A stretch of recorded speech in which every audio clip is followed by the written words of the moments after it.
Welcome to Living History. Today we will be exploring the history of the Vietnam War, where we will be diving into the various aspects of the conflict, from its roots in French colonization to the involvement of the United States and other nations.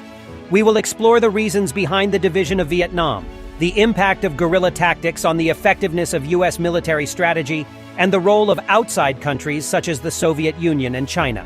Additionally, we will examine the consequences of the U.S. involvement in the war, both for the United States and for Vietnam and its people. Join us as we delve into this important historical event and draw lessons from it about the risks and challenges of foreign intervention in civil conflicts. Hey everyone! I'm excited to announce our new collection, Heroes of History, featuring iconic figures like King Arthur, Julius Caesar, Constantine the Great, and Alexander the Great. These legends have shaped our world, and now you can show your appreciation with our exclusive designs on Redbubble. From t-shirts to phone cases, our high-quality print-on-demand products showcase stunning artwork submitted by our talented community of artists. Head to our Redbubble store now and celebrate the heroes of history.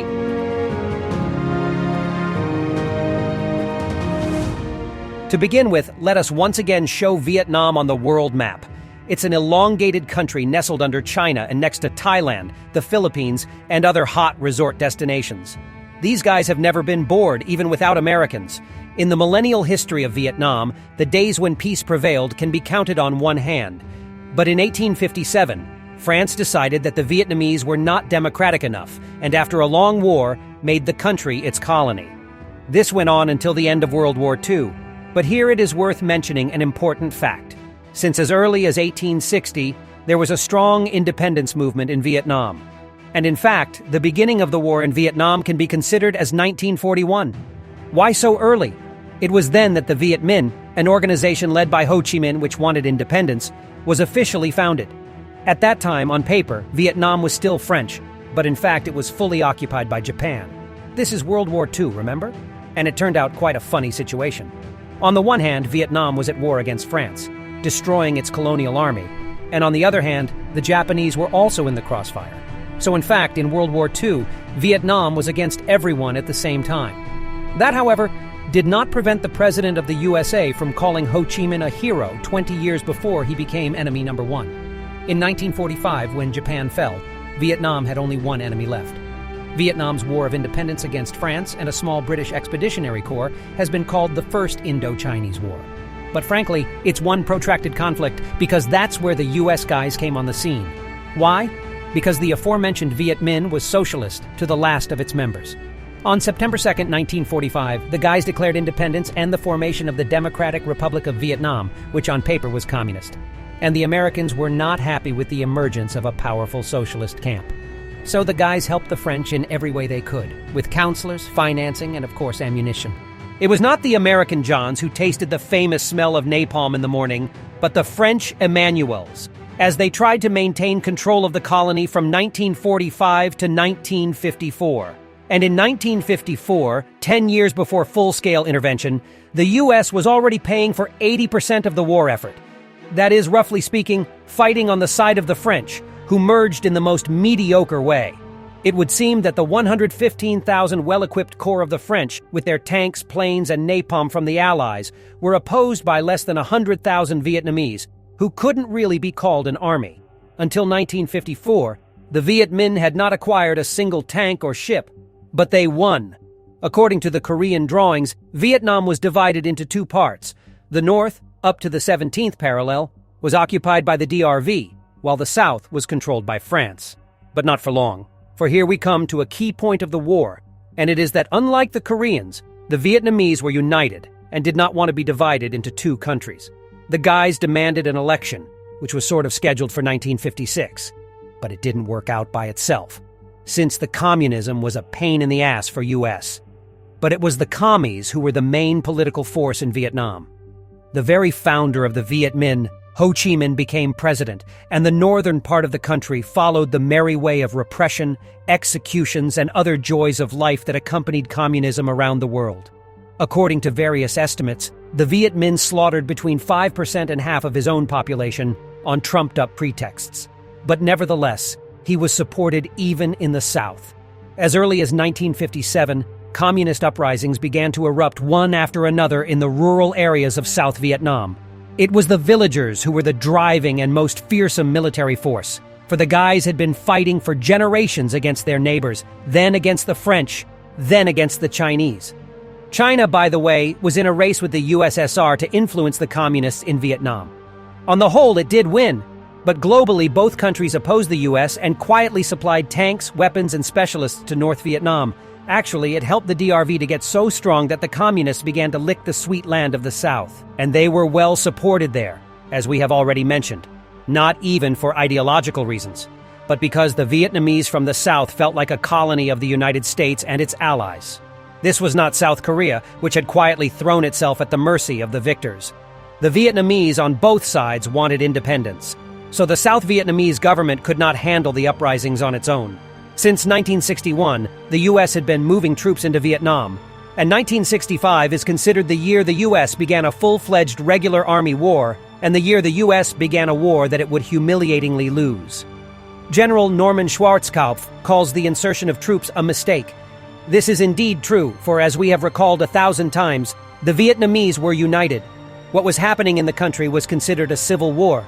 But when the Americans got involved, many Southerners fled to the north and became partisans. In the end, it was not half the country, but a good 2/3 that opposed the United States.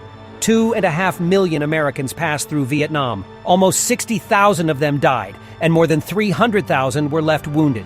In 1968, there were 550,000 soldiers in the country at one time, and the average age of the dead was 23 years and 11 months. In other words, a true flower of the American nation was killed in Vietnam. Why was it so? Because we're talking about the most powerful army on the planet. Norman Schwarzkopf was right. The National Liberation Front of South Vietnam, better known as the Viet Cong, is not a classical army, but a 100,000 guerrilla mob.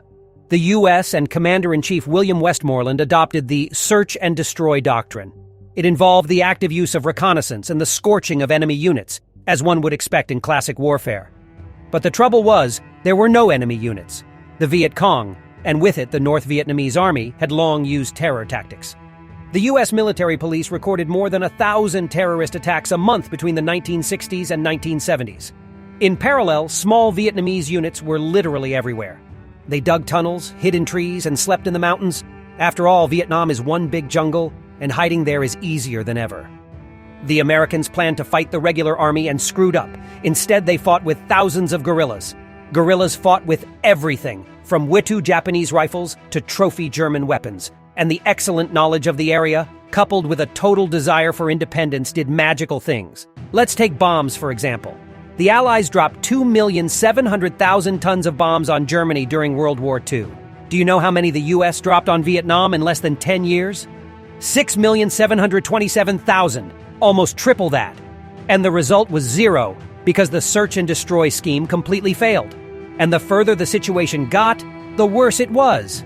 North Vietnam began to help the Viet Cong with weapons along the path through neighboring Laos. And with it, the Viet Cong received Soviet, Chinese, and other types of equipment. According to experts, it was the supply of Soviet S-75 Divina anti-aircraft systems that largely decided the outcome of the war. They were great against American airplanes. And already in 1969, the USA realized its mistakes and began to withdraw troops slowly. There were many reasons. First of all, there was no military progress. No one could even estimate the number of Viet Cong and where they were. Second, it finally dawned on the Americans that the Vietnamese did not like interference in their affairs, and the U.S. decided to switch to supporting the South Vietnamese Army under its control. And thirdly, the U.S. Army was no longer combat ready. In 1971, out of every 5 U.S. military personnel in the country took drugs. 65,000 out of 335,000. And who are we to blame them? Every day the guys woke up and didn't know if they were going to make it to dinner, because 1 out of every 10 had died. Everyone was tired of the endless bombs, explosions, and terrorist attacks, and no end to the war was in sight. As of 1972, the communists controlled only 10% of South Vietnam, and in 1973, a peace agreement was made, one of the conditions of which was the complete withdrawal of U.S. troops. And as soon as the Americans withdrew, the Viet Cong and the Communist Army went on the offensive. It was a mixed success, but with virtually no American aid, South Vietnam fell. On April 30th, 1975, the Communists raised the flag over the Independence Palace in Saigon. The Democratic Republic of Vietnam officially won, even though the whole world was against it. In addition to the United States, South Korea, Australia, Japan, Taiwan, and other guys helped South Vietnam. True, we should not forget that the Viet Cong themselves were also actively and generously supported by their communist brothers. Former Soviet officer Mark Steinberg wrote about 4 divisions of Soviet fighters and pilots who fought the Americans in the air under Vietnamese names. This is willingly believed, for the Cold War was at its peak. Well, the participation of 95 S-75 Divina air defense systems together with the personnel is officially confirmed. To summarize, getting involved in other countries' squabbles is not a good idea. The key to America's loss in the war was their participation in it. And the footage of the withdrawal of troops is still a shameful page in the history of the U.S. military. Well, in global history, it is just another example of how the big men decided to play war on someone else's ground.